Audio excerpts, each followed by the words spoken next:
Hey, it's Chronologically Gaming, the only channel that's going to be perpetually retro because we're playing every video game in order of release. Have you played Atari today? If you haven't, we're going to probably do it tonight because it's 1981. Welcome everyone to 1981, where we're playing every video game in order of release. We last played Lion for the Nintendo Game & Watch, and at this point, we're now playing everything that we could find a definitive release date to in 1981. And so this is, I believe we're May, or getting close to, or April, May, somewhere around there, of 1981, and we're nearing the very end. So let's see what our next release is after Lion on Nintendo Game & Watch. We next have Color Meteoroids for the TRS-80 Coco. Let's see what TRS-80 has for us. Looking at the artwork, we have, just a few screenshots. It looks like this is by Spectral Associates. And yeah, it's just screenshots, no front of the box for this one. Very difficult to come by, and thanks so much, L. Curtis B, for helping us out with that. Let's pop it in and play. It is at some point in April for this release in 1981. And as usual on the Coco, we have to boot up the disc. We chipped in, and we're spending a lot of money on our disc drive so we can play this rather than using the cassette.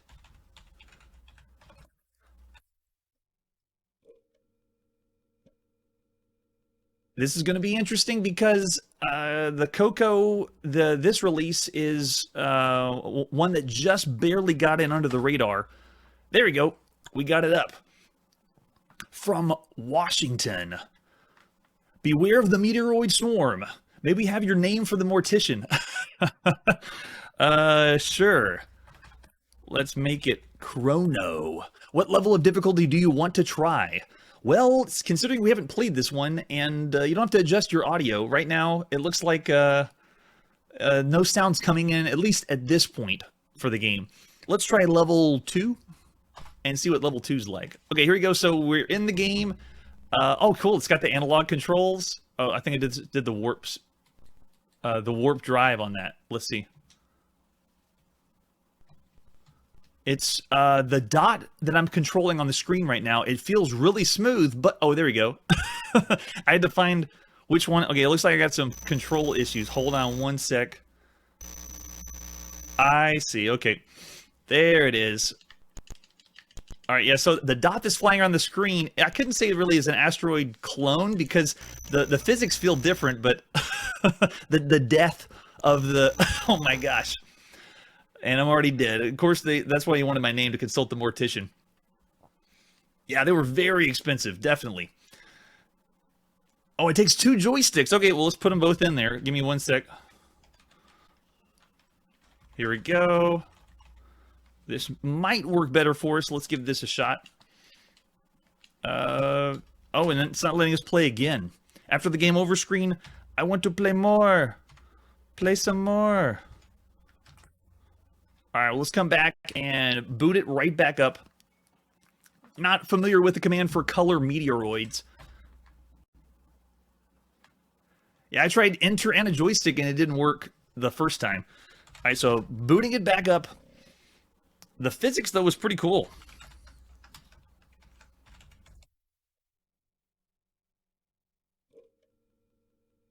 It almost felt too smooth. And I know it's supposed to be asteroids that you're playing at home. And the other one we saw was on the TRS a little earlier. There we go. All right, let's do another name. I'll put the last person in the chat, so you'll be consulted by the mortician. What level of difficulty? Let's try 5 this time. Okay, here we go. So we are now in. Looks like I have. Again, it's only using the button for hyperspace. But for controls, though, wow, it's crazy how smooth it is. Let's see if we can switch this up just a little bit because it's not letting something else happen. Oh, no, it looks like we froze it. Are you still with us? No? No, it looks like it's crashed on us. Man, these home computer releases are so finicky. Whether it's cassette or disc, they always give us something that'll happen, and we never know with the live show what'll happen. But Color Meteoroids is a asteroids clone, or not clone. It's a Asteroids way you could play on your Coco at home. So yeah, there must be a pause button, but I don't remember hitting anything that was pause, unless, yeah, nothing on the controller that's responding, and nothing for, yeah, from everything that I've tried so far, nothing there. But considering it is an Asteroids clone at home, it's actually pretty cool. Well, we couldn't get a full experience of it. It's still pretty good, and it's awesome that we got this in just at the last second. It's release in April, so we'll give this one a 3 stars for Color Meteoroids. Very cool. So after Color Meteoroids, our next is Analog Computing. This is issue number 3, which is Atari's magazine / newsletter of what's happening right now, and this means we must be in April or May. Yes, we're now in May. So this is the May-June release of Analog Computing. And if you look at the front, we have languages for your computer. Go to Robbie's and you got Pilot, COBOL, Fortran, Basic, Assembler, and Pascal, which would be the languages at the time that you would program for home computers. And so scrolling through, we'll go past a few of these ads here. Let's see if we can find the table of contents, because what we do with the Analog Computing magazine is we're going to go through a few of the articles they talk about and get to game releases, breeze by a lot of the like editorials. For example, this one, they are discussing of where the people are in the gaming industry. But this one's interesting on the far left, pirating wares. I really can't believe the amount of software piracy going on in the personal computer field. It seems someone gets a hold of a program and almost literally overnight it spreads at close to light speed, as fast as mail can travel. I feel that trading software or even copying to a close friend is morally wrong, because that friend may give a copy to another friend, and before you know it, only 200 copies of the program were sold, and yet thousands of people have it. And this was a big thing for computers, and that's why the home console didn't have as much, because it was very difficult to copy those cartridges, or the ROM cartridges. But discs and cassettes, oh, everyone could copy those. And that's why they have a lot of different ways to prevent software pirating at the time. All right, so scrolling through these ads here, and then we have some reader comments. Most of them, it's very interesting that they actually have questions of problems they've had on the computer and how to get help, and then they answer the most requested problems, like a tech support for mailing in your tech support questions and answers. So very interesting. And then we go past the editorials, and then we have the news here. So the recent news for May, June of 1981 is they have a personal finance management system, but no big deal on that. And then if you look here for California, Analog is going to be published bi-monthly, and that's why they're going to have the other magazine, Atari Connection, start doing every season, I believe. So it's almost like maybe they can't get enough publications out to do every single month. Like this one's a 2-month bi-monthly review. So if you look down here, we have more talk about light pins, and then Atari eating Apple's department. Now tell your Apple owner friends that Atari can be run with up to 1,036,000 bytes of memory, a way of them competing with Apple, which Apple was still the leading seller of personal computers at the time. And then about printers, and for any new products, they have Temple of Apshai that's going to be available for the Atari home computer, which we saw that on the TRS-80, and I believe it's going to be a trilogy. You can see it's on the TRS-80 and Apple, and then it's coming soon to the Atari home computer. And there we go. Yeah, you can take part in more than 15 million characters the computer can generate, or alternatively, a veteran of previous adventures. Yeah, the Apple, the Atari one was just a trilogy. And let's see. Yeah, it's one of Epic's games that's going to be released. And then the other one that's going to be new is the Crush, Crumble, and Chomp. You can see here there's a screenshot right above my head. Player can choose between 5 different game objectives. And then the third objective is to survive as long as you can, while the fourth lets the player concentrate on eating. It's, yeah, Crush, Crumble, and Chomp, which will also be released very soon. If we haven't seen it yet, it's probably because, well, before researching all this, to find the definitive release dates for titles is very difficult. So the Atari console is usually more popular, and I can find a definitive release date, but the rest of them, especially for the home computer, very hard to find when it was available to the public. All right, so electrical pollution drives microprocessors bananas about keeping your microprocessors away from electricity. And then we have packages for Atari personal computers announced by Sensational Software. So Sensational is going to be releasing pub games, cribbage, math games, which mostly is educational, and chase games. And then I believe we have, then we have the OSS, the Optimized System Software, is going to be releasing different ways that you can program for your Atari computer. And then more ads. There you go, 256K RAM memory capacity. Amazing that 256K was a big thing in 1981. And then, as usual with the Analog magazine, they point out ways that you can program different things. This is a statistical program. We're going to breeze right by that one. And then another one is basic notes. You have to type this in manually to get the program on your system. And then we also have a tutorial for assembler. And then they're going to start making this the magazine for the developer or the programmer more. And then the Atari Connection is going to be more for the end user. So you can see this is different software for your Atari computer. And then this is the Letter Perfect software, again, software for your Atari computer. And I'm going to go down to, Letter Perfect. We're not clear about that one. Here we go. Towers of Hanoi. This is a game that you could have programmed in. It's 64 golden discs. No two the same size, set on one of 3 golden pegs. And the way the game works is you arrange all the discs on another peg. So it's kind of a puzzle game. But if you wanted to, you could pop it in your system and run it just like that, looking at the code. And then here we have the VCS computer system update. So some of the games that are be coming up is Steeplechase, Stellar Track, and then the ones I'm excited for are Freeway and Kaboom. Really enjoy those. I believe Freeway, because they're both Activision. Freeway, I think, is programmed by David Crane. And then it looks like also Haunted House is going to be coming out at some point. And just scrolling through. Oh, yeah, and Warlords, because Warlords is very soon going to be released in the arcades, and they're going to have a cartridge that you can play at home for Warlords. But we haven't seen it yet. It's should be soon, or very close to seeing Warlords in the arcades. And then there's another review of Filet software. We're going to breeze right by that one. The Atari Touch Typing, which we saw before, we're going to breeze by that one. And see if we have anything for, there's Basic A. Don't care about that. And then we have, here we go, Atari's Missile Command. So it looks like at one of the Consumer Electronics shows, which, by the way, I think this is the same as the CES we have now.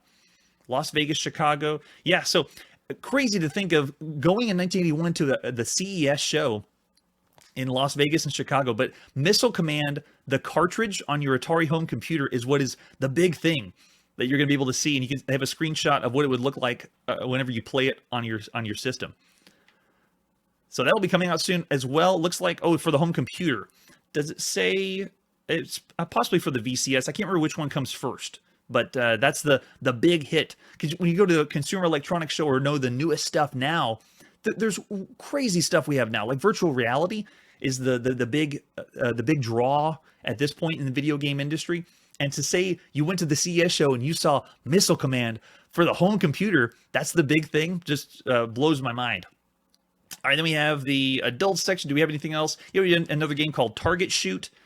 Fun game that you can play if you want to put in all the code manually. And then Sketchpad, because they didn't just have games you could type in. They also had software that you could test out and play.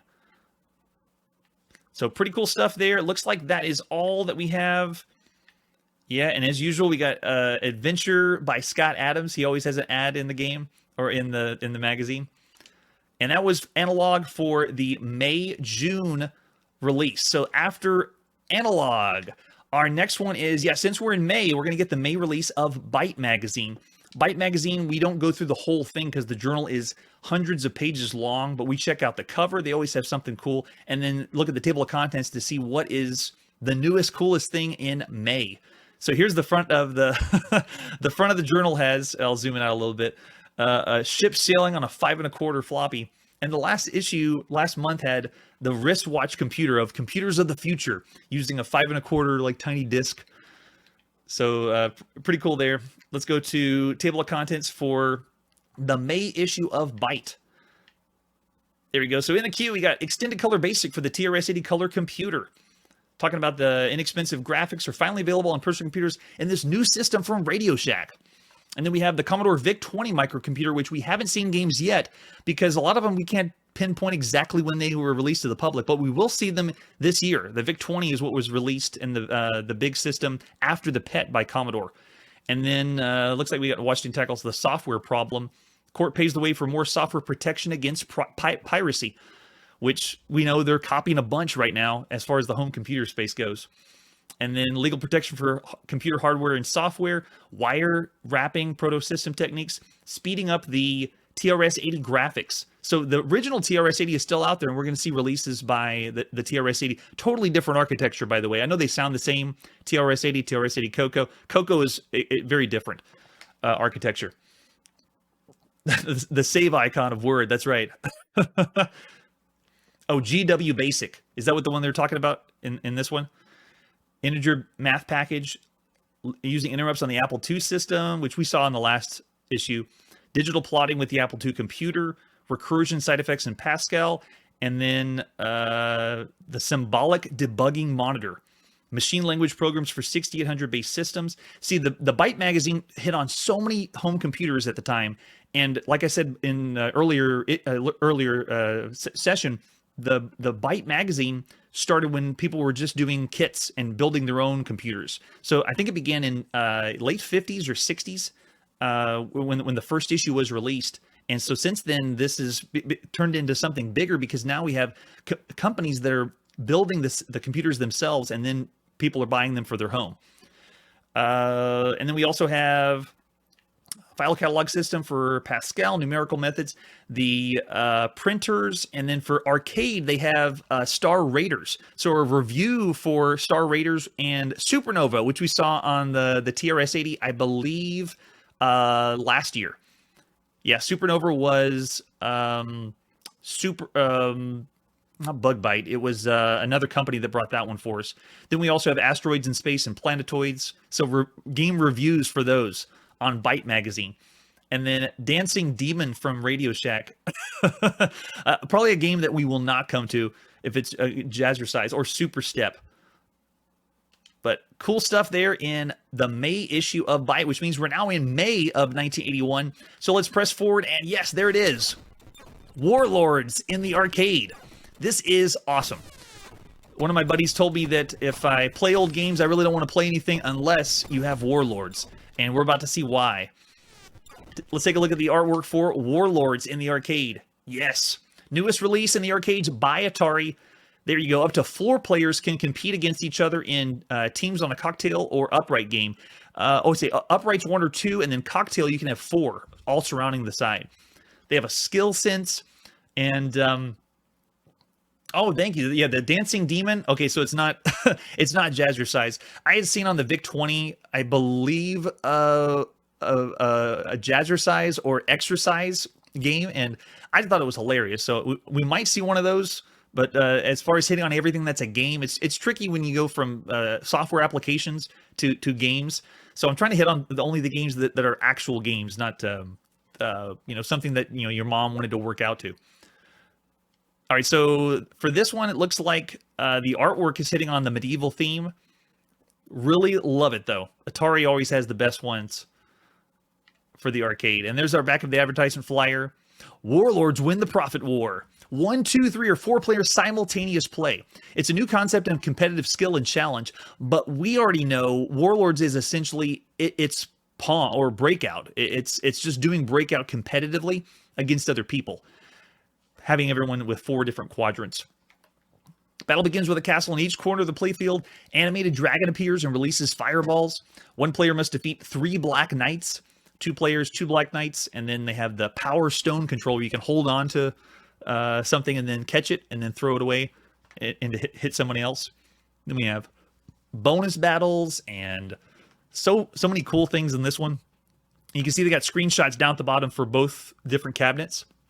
I believe we'll play the upright version, even though there's no one else here, but 4 players at the same time is huge. And so while I'm the only one here for this episode, we are not going to be showcasing or talking about how it's not as good because I'm the only one. We're gonna rate it and play it as if, you know, we had 4 people here with us at the same time.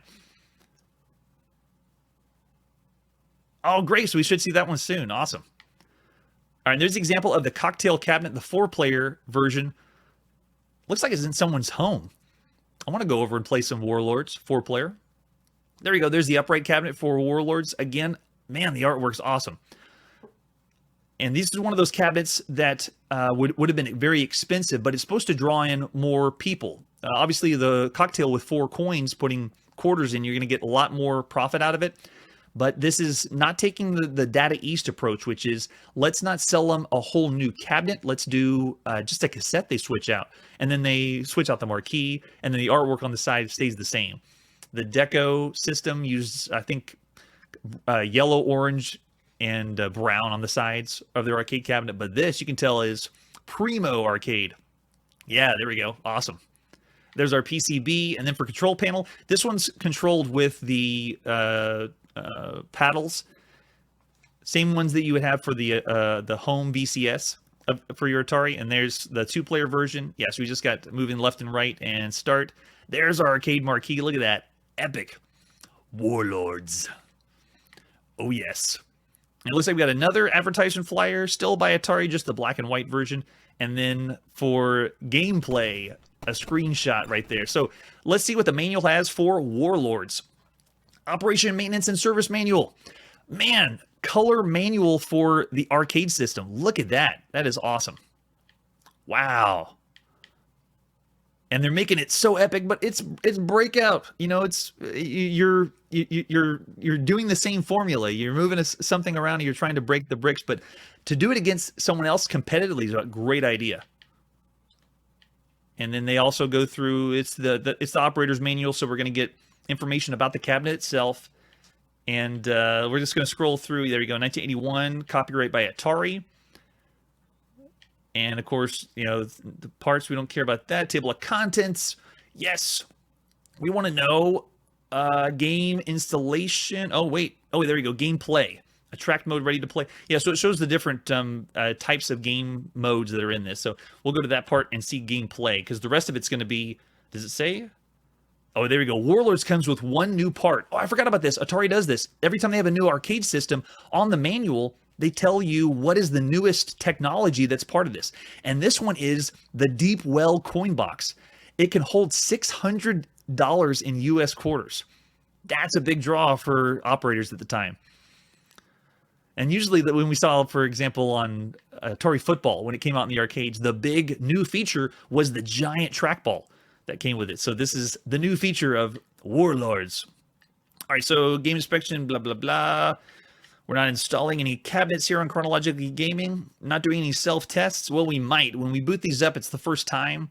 And so they may, you know, need some tinkering when we first power them on. But you can see going through there. Here we go, gameplay.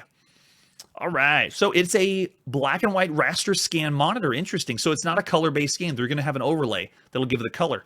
It's a third-person view of 4 castles. Knights and kings use shield to defend their castle walls from the fireballs that ricochet around the playfield. Players capture and catapult fires at opposing castles using their shield control and Power Stone push button. Power Stone. Cool that they use that terminology. When the fireball hits a castle wall, it destroys 1 or more bricks depending on its speed. Position is not paid for the player by the computer, and a black knight displayed on the appropriate castle. The upper 2 castles always have black knights in them. The computer-controlled knights catapult fireballs at the player with increasing accuracy to provide challenge. So I will be solo playing against the computer and most likely going to get pummeled. The game has 5 possible modes of operation: attract, ready to play, initialize score, and self-test. And we are going to see attract mode for ourselves, but the ready to play, we want the play mode. When you push start button, a countdown, and a dragon flies back and forth across the screen with a fireball in its mouth. At the end of the countdown, and the countdown was for the 4-player, mainly, that waiting for the other players to join in. Yeah, I'm with you. The countdown, so the objective is to destroy the other 3 castles while protecting one's own castle with a moving shield potentiometer. potentiometer. The LED push buttons have dual functions in the ready-to-play mode. They work as start switches. So the spinning fireballs released from the shield have more destructive force on a castle wall than fireballs simply deflected from another wall of the sides of the playfield. However, players will soon find out they can hold onto the fireball, and that's where the Power Stone comes in. Fireballs appear at predetermined intervals when a castle is destroyed. So if the Black Knight has a surviving castle when the game ends, the player or king at the surviving castle, that player receives bonus points. All castles are rebuilt, and the game continues with a new battle at higher level. And for those of you that are familiar with Rampart, where you destroy your castle and then you rebuild it like in a Tetris fashion, in this game it rebuilds itself. There's no build mechanic or build mode. It just happens automatically. All right, so let's see what is up with Warlords. It is May 1981, and this is the iconic Warlords, released in the arcade by Atari. Nice. Okay, so we can see we got some of the artwork that we'd see around the cabinet itself. The one we're playing is the upright version, so it's the two-player version, I believe. Yeah, okay, so at first I thought we were cocktail because it was flipping both sides. Oh, no, it is. It is. So the system we're playing on is the four-player cocktail version. And let's see if we have different artwork for Warlords. If we switch out this one, we have, yeah, this is the upright artwork, even though we're playing on the four-player one. We have the cocktail version there, and then the upright, which looks like, oh, it's the different overlay. I see. Yeah, so that's the full artwork around the outside, and then we have just the, oh, nice, the 3D artwork, which they must have had glasses for. Everyone put on your 3D glasses and play some Warlords. And I think that's, yeah, then we just have the, so let's do it with the artwork itself. Now, it's supposed to be for 4 players, but we're going to be going in 1 player to see how it works. Doing the Power Stone method. So I'll put 1 coin in, and we're pushing start. And it has a timer, I believe.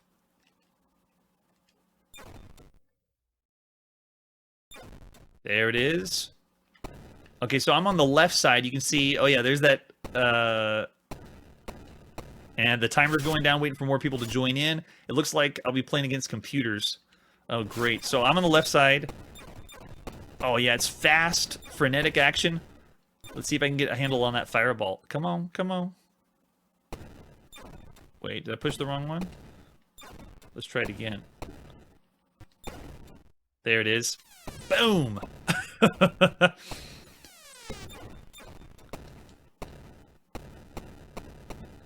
So even though it's taking that concept of Breakout, it's executed so well.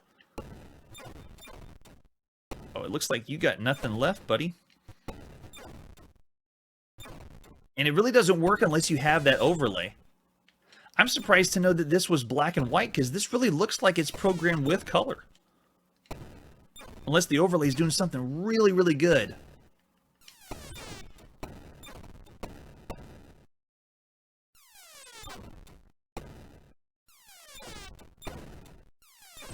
Oh, he got me.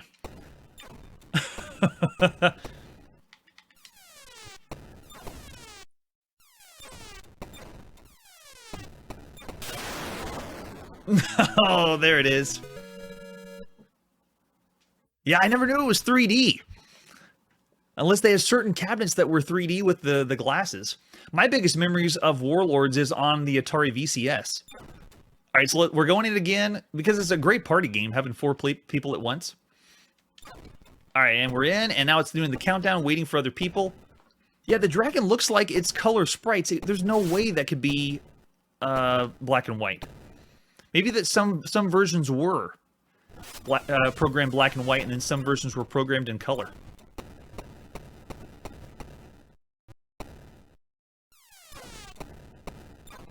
There we go.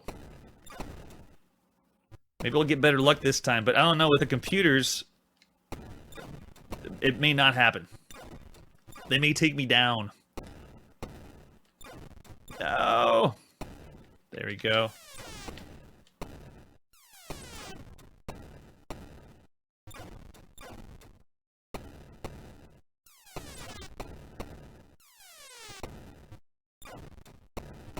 Yeah, that ability to throw the ball also is a big improvement over Breakout, because I'm trying to think of all the other games we played like Breakout or similar, and they haven't had a mechanic in any of the other games that does this, where you can grab and get some more power off of it. It's great. It plays really well. Oh, now we got 2 going at the same time. I remember it used to get up to 4.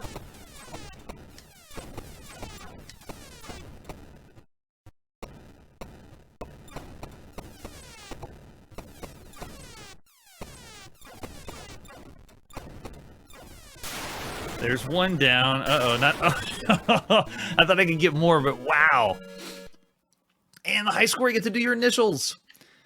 Can it work for... Oh, man, yeah, it's using the... So you got to go around your castle. Can we do it? Yes. There we go. Warlords. Oh, my gosh. That is excellent. So for the time, while it is doing a formula we've seen, obviously, with Breakout, it's an exceptional game. And for the arcades playing with 4 people, it brings more to the table. So for the time, it's definitely above average. I'm gonna go for an excellent game. Is it something that we would consider the best game, though, we've seen so far on the channel, or the best game from 1981? Is it around that range? So yeah, it's excellent, but I think I might even go 4.5 stars for Warlords because of how it incorporates more than one person, and it's the presentation is excellent. Yeah. That's true, yeah. So since it wasn't in real color, it's not as impressive, but you have to have the overlay to get that experience. But I'm still going to go 4.5 stars. It's of all the games we played, and again, I'm not basing it on just myself with playing as 1 player. With 4 players, it's a very different experience, and that one really adds more. So we'll do 4.5 stars for Warlords. Way to go, Atari. They are still king in 1981. Nothing can stop Atari now. All right, after Warlords, our next game is Tank Trap. This one was... Oh, we saw this in Analog Computing. Or the Atari computer was mentioning this had been out or should be coming out. So for artwork, do we have anything? Oh, we just have screenshots of the game. So it looks like this is a game like Tron, or a light cycle game where you're drawing... Yeah, you're drawing the map to make walls and trap in the tank, I'm guessing. Someone got run over by a tank. Good luck. So all we have is screenshots, no box for this one. All right, let's see if it runs.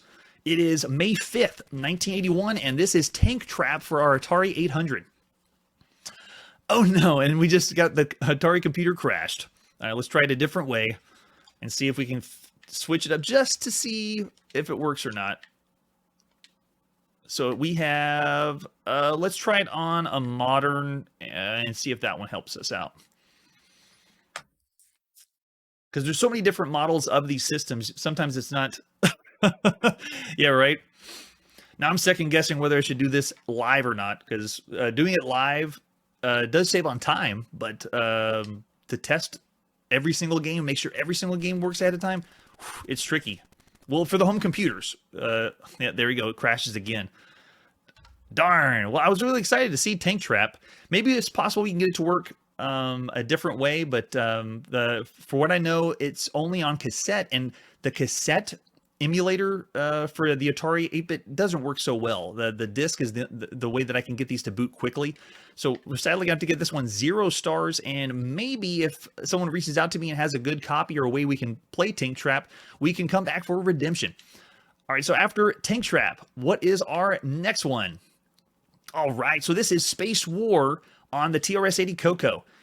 This is May 1981, and for artwork, it looks like we just have screenshots, yeah, of gameplay and the game title. Let's, oh, we do have a manual for it. Here we go, yeah, by Spectral Associates.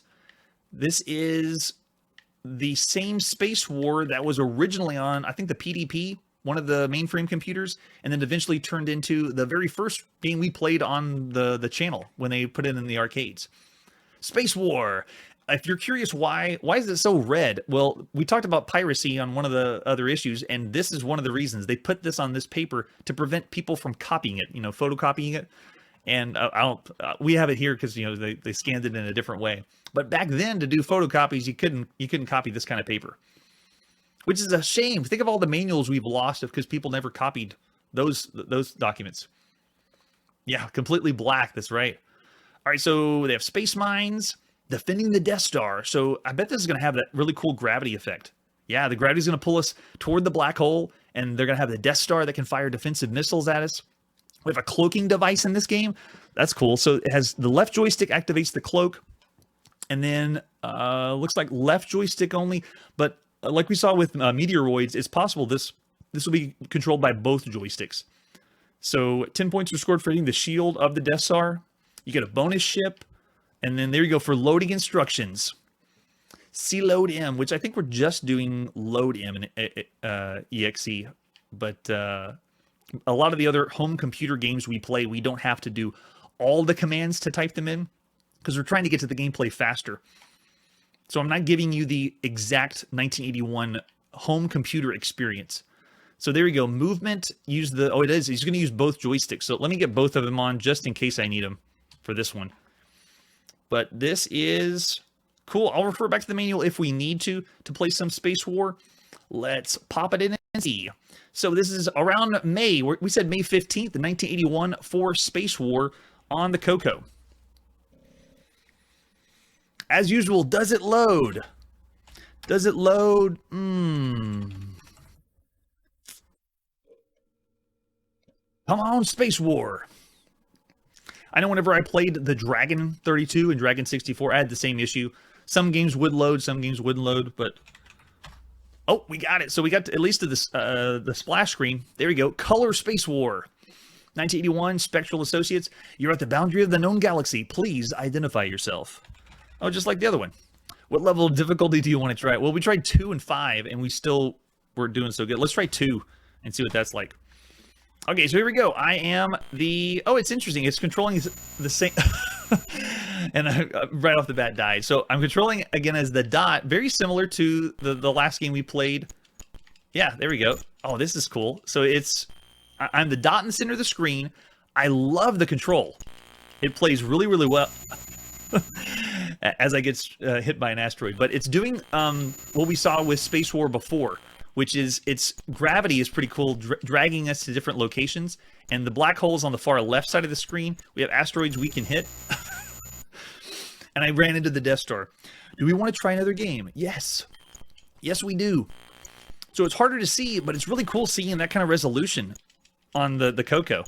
The Death Star has a shield that's rotating around it, and you want to try to get your shots to hit it. But man, the gravity is strong, but it feels really cool to play. Oh, thanks. I appreciate it. Yeah, in researching and loading games for these different computers, I found several different ways you can do it, and so I know there's faster and better ways, and I'd love to know if we can get these up even quicker. Come on. I mean, see that? Look at the the gravity pulls me in so quick. Wow, and the speed, man, of the... Wow. So crazy how fast it goes. But amazing that it's taking the formula from a game from, I think it's the late 50s or early 60s. And then, of course, it was made by Atari for arcades in 71. And how well this plays on a home computer. We've seen a couple other variations where they're trying that. One of them was Bill Budge's Trilogy of Games. He had an example of it on his 3 games. Oh, I thought I had it that time. But this one plays really, really well. For the time, pretty cool. Oh,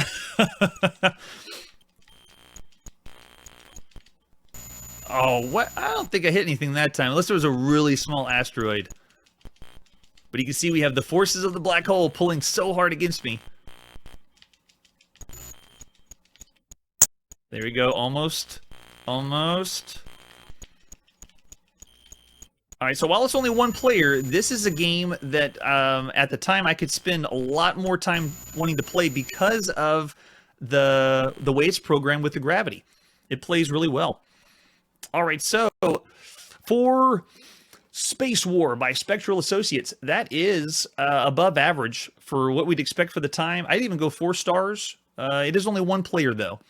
And what the Coco does have going for it is control. And sadly, the emulator I'm using doesn't capture that as well. And we're going to see that with especially arcade games, you know, that have handlebars for control or something that we can't emulate perfectly for the player. But I wouldn't fault it for it. But Space War, I could still go 3.5 or 4 stars for it. Yeah. Yeah, and 2 players at the same time would be crazy, right? But I'll do above average. Yeah, 3.5 stars. Very fun to play, especially for 1981. So that was Space War. We are May in 1981, and let's see what our next one is. Oh, excellent. Okay, so I've been wanting to hit this one as soon as I found this collection. This technically is not Interaction. This is Sierra's publication of all the releases that's happening in the adventure world of home computers. And eventually it's going to turn into a magazine called Interaction that they do, I think, every season. So this is the beginning of the newsletter before it becomes Interaction. And so this is the Sierra Online letter. And we're going to read through this one because I'm a big Sierra fan, and they're right now going to be very soon pushing what the home computer can do from an adventure standpoint, and then go on, of course, to become Sierra, and then a company that dominates during the 80s. So this is the very beginning, the first online letter that they had. This is June 1981, Volume 1, Number 1. So we're now in June of 1981.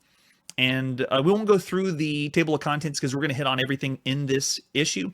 But you can see the cover is Cranston Manor, which I think is their next adventure game that's going to be coming up. Yeah, welcome to Cranston Manor. So for ads, we have another magazine, which is about Apple, which is kind of funny because we see the Atari one telling their users, oh, stick with Atari. We have the better computer, not Apple. But then the Sierra, or this is now Online Systems, but they are now promoting, you know, Apple, because that's where they first released their software. And there we go. For table of contents, we'll breeze by those. But we do have the editor was Ed Peters for this, and Wes Jones. And so there you go. Owned and operated by Ken and Roberta Williams. And this is their review, or the talk about the next adventure game, which is Cranston Manor. Adventure game set in contemporary times in Coors Gold, California. So we haven't played this one yet. It's going to be coming out pretty soon. It seems Old Man Cranston was not exactly your run-of-the-mill type millionaire. Old Man Cranston's the late Old Man Cranston. So Cranston Manor has over 200 pictures in living high-res color. Living high-res color? I don't think this. I think there's still static screens to my knowledge. They're going to bring you and yours many hours of fun and adventure. The author of Cranston Manor worked long and hard to make this game meet the quality standards of online systems so that you enjoy high-res adventure at its very best. And they're still calling it, yes, online systems. So Sierra, I haven't seen Sierra mentioned yet, but that's what they will be eventually. All right, so to get to the new adventure, check out your local computer store, or simply use the enclosed order form and watch for the spirits of the evil old men. All right, Online Systems is proud to announce a new addition to our family, Superscribe. And that is because not only did they do games, Online Systems or Sierra also did word processors. So Superscribe is their word processor software for the Apple II or II Plus. And then they have questions about Superscribe, like which systems it can be on. So anything that's application-wise, we're going to breeze by. We'll just focus on the games. And then we have Q&A more about those. And then we also have Missile Defense. It's a arcade quality action game. You command the nation's Missile Defense Center. Where is this one? Did we see Missile Defense already? I don't think so.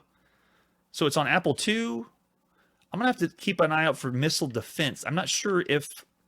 and again, if we don't know the real release date, we'll be seeing this at the end of 1981, where we played them all in alphabetical order.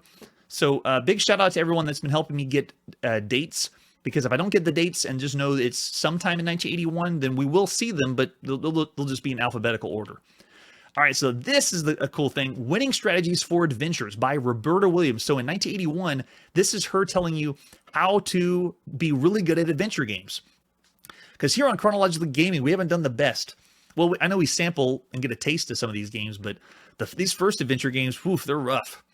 My name is Roberta Williams, and to date, I have written 3 adventure games: The Wizard and the Princess, Mystery House, and Mission Asteroid. I'm currently working on a 4th, called The Time Zone, which will be on the market this fall. So far, these games run only on Apple, but it'll be available for Atari by the end of the summer. And yes, that's true. Every release they first put on Apple, and then I think later we see them on Atari. I love adventure games because they take me away from the real world and make me feel as if I really were on adventure on a strange land. I've always had a vivid imagination, which was a drawback as a little girl. Daydreaming instead of doing my schoolwork. I have played quite a few adventure games, notably Adventure by Willie Crowther and Don Woods, The Count, Adventure Land, Strange Odyssey by Scott Adams, who we've seen with his fro, Journey by Softape, and Zork by Personal Software. I know there are many of you who have played more adventure games than that, but since I've started writing my own, I don't have time to play them anymore. And so this goes through how to play. I love how she starts with the credibility. You know, like I've played the adventure games I'm familiar with, and she's name dropping, you know, people in the adventure world, and then goes into talk about how to play these adventure games better. So the adventure games are known as fantasy role-playing games. They revolve around a certain story theme, like adventures traveling through a cave. The Count is about Count Dracula. Mystery House is the whodunit spooky house. And then one of the most common and perturbing puzzles in adventure games is the maze. Mazes can be anything from 3 places that seem alike to 40 places that interchange. Sometimes a maze can be random. The confusing thing about most mazes, they all look the same. So I bet she's going to say to write them down. Yeah, drop objects. Oh, okay. She says drop objects along the way. When you enter a maze, drop an object, and then you'll know that that's the exit. And then get as many as you can and start dropping objects so you can use them as breadcrumbs to play mazes in adventure games. And then, oh, here we go. There's a desert maze right at the beginning of Wizard and the Princess. Yes, there is. Here on Chronologically Gaming, we got stuck on the Wizard and the Princess maze. 14 different places that all look alike. Unfortunately, there are only 4 objects that you're able to carry at that time, which are not enough for you to help in the map of the maze. So half of the desert maze has a rock in the picture and the other half doesn't. Each rock's drawn slightly different positions. So the idea is to drop objects where there's no rocks, then where there are rocks. Oh my gosh. So again, this is games that you've spent months playing sometimes. And this is an example of what you would do back before you had all the answers. And she is giving hints. There's one rock in the desert maze that you can get. Look at each rock before trying to get it. So only some rocks you can get, but not others. That's the crypticness of online systems. And then she was also saying to map your way through the adventure games. Some adventures you're limited by the number of objects you can carry, and also be aware in the game that the author is trying to point out to you, however subtle. For instance, if the game says there is a tree here larger than the rest, that probably means you should do something about the tree. Climb it, or say the book's covered with dirt. It means you remove the dirt. You might be able to read the book. Look for everything. Items are more prominent than others or somehow different. And it's true when you play these adventure games, you didn't know which objects were the real ones you could type in or not. And I remember when we boot these up, we say look or look at something. And a lot of times it goes, oh, I don't see anything interesting, because you're not supposed to do anything with that object. And these adventure games, it's really cool seeing this and reading this when she hasn't done King's Quest yet. And that's the big one for me, for the adventure genre, the graphic adventure game. I know these are adventure games with pictures, but this would be her writing about adventure games before she's even done King's Quest. And then finally, she told everybody to have fun after you pull your hair out, I guess. Making money with your computer. So we're going to breeze by this one. This is Ken Williams, though. How to use your computer and make money, most likely with finance software or using it for your business. And then I want to see if we get more things about games. This is another program. There we go. Online celebrates more people in their company. So these are other people that were in online systems. There's Ken with online systems, and they're already rubbing elbows with other companies in the computer world. And by the time we get to the late 80s, Sierra is way on top, involved with lots of the biggest companies at the time.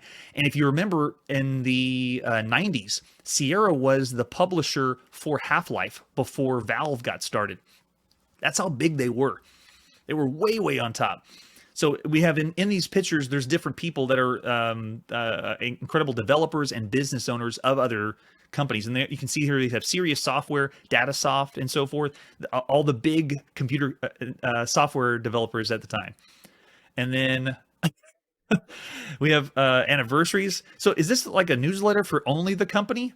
Or is this, yeah, there's Roberta Williams there, and they have different people in Sierra. And then the other one for our high-res game is Cribbage, which I think we breezed by one Cribbage game.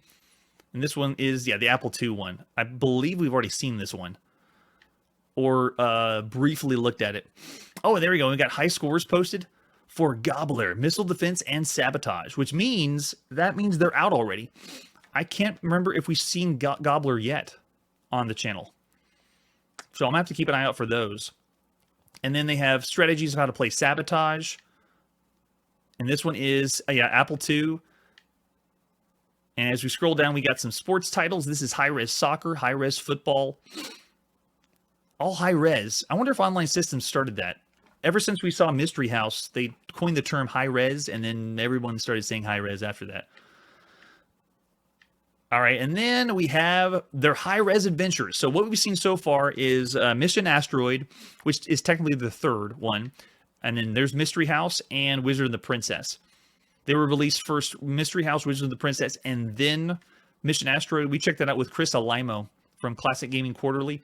And the Mission Asteroid was supposed to be the easier one because Mystery House and Wizard and the Princess, woof, they are rough. But there we go, the very first publication of Online Systems, or eventually Sierra Online. Too cool. And then, since it is June, this means we have another release of BYTE magazine. Let's take a look and see what June holds for us in 1981. So for front cover, it looks like this is operating systems. Nice. Love the front covers of the BYTE magazines. And we're going to go to the table of contents and see what we have for June. What's happening in June of 1981? Logo for personal computers. First small computer versions of this exciting language. Has anyone ever heard of Logo? I have not, as a programming language. And then we have speech synthesizer interface, basic program to simulate real-world systems, a computer-based laboratory, and then we have, oh, there we go, the family of 8 and 16-bit operating systems, already in 1981. Unix operating systems, Xenix operating systems, and then the CP/M, which is, we're going to see that for the some later releases of the home computer space. Oh, Turtle graphics, okay. Gotcha. And then we have super simple floppy disk interface, easy to use A&D converter, computing up to 116,000 places with a personal computer. An 8-bit microcomputer is harnessed with a Herculean task of computing the mathematical constant. Okay, yeah, so they're showing how powerful it can compute things, basically. And then for reviews, they have for memory module, nothing with games except Star Trek 4.0 and Star Trek 3.5 by Scott Mitchell. So for this whole thing, it is, yeah, it's all technical. The only thing involving games is a Star Trek game. And I believe that is it. Yes. So everything looking forward as far as the technical world. But for games, let's see what our next game holds for us. All right, so we are in the arcades. Our latest release is Red Baron. Oh, this looks fantastic. Oh, wow, and considering we've seen a few flight simulators, this is obviously arcade, but looks really good. Oh, very good shout out. Excellent. Yeah, the vector graphics and the first-person view is incredible. All right, so for Red Baron, here's our artwork we got. The advertisement flyer has realistic, new first-person aerial combat video game. Another one by Atari with the excellent advertisement flyer. Target shoot at the player, and you can adjust skill sense feature. And this one is meant to be the arcade experience. Look at the cabinet. It's got that, you sit down and you're supposed to pretend you're in the plane, flying the plane. Lots of different sound effects. Yeah, you have sit down, and upright. There's the example of the upright cabinet for Red Baron. Our PCB, and then for control panel, we have, yes, the stick, like you're flying the plane. With, I think that's it. Yeah, because the fire's at the top. You hit that one after you controlled the plane. So cool. Okay, so there is some more artwork for us, and looks like it's another one programmed completely in black and white. The overlay is going to give us some color on the vector graphics. You should, right? Speaking of licensed games, we've seen not as many so far on the channel. I'm trying to think, because even the games that are alluding to licensed games, they haven't hit in our face things that we were familiar with. Like I'm thinking of Popeye that's going to be coming soon. But a lot of these are original, which is so refreshing to see all this original ideas from developers. All right, so this is the sit-down version, but this is the operator and service manual for Red Baron. So did they tell us what's new? Atari always says, what's the cool thing? There you go, copyright 1981. And new parts. What is the new thing with Red Baron? Oh gosh, new features. It's got the gimbal-style joystick control. Heavy-duty control provides realistic simulation of aircraft control.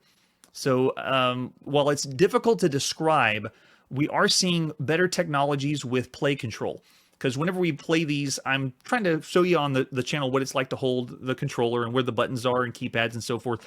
But with arcade games, it gets really complex for how the joysticks change, because there are two-way joysticks, there's four-way joysticks, and I think we've only seen one example of the eight-way joystick, but yeah, this one is trying to provide as much X and Y direction motions to pretend like you're flying a plane. It has a power supply assembly and then the sit-down cabinet design, which we've seen before. Maybe this is the first that Atari's done the sit-down cabinet. First one we ever saw was on Monaco GP by Sega. Game circuitry has three-dimensional X and Y expanded to two. That's right, we saw them on the PCBs. They had two interconnected printed circuit boards. Wow. And a utility coin switch, which I believe Atari's already done that one. All right, so scrolling down, let's look for game play. It goes through the usual. We are not the operators of this arcade cabinet, so we'll breeze by those. There's the self-test. Hopefully when we boot this up, we don't have to self-test or do anything. But you want to make sure this works before you put it out there, right? And then once you get it up there, yes, gameplay. Atari's Red Baron is a one-player XY vector generator. Wait, hold on. One-player game with an XY or vector generator monitor. Game depicts a first-person view from a World War I biplane cockpit. Player's goal is to destroy as many enemy biplanes, blimps, tanks, pillboxes, pyramids. There's pyramids in Red Baron, and buildings as possible. I don't remember ever doing that. Whenever I played this at the arcade, I remember only shooting planes. Players can maneuver their airplanes with joystick control in 4 directions, creating a sense of diving, climbing, or banking to the left or right. The game has 5 possible modes of operation, and yeah, we know those. We want play mode. Players score various points for shooting the different objects, and they're on the screen on the control panel mentioned earlier.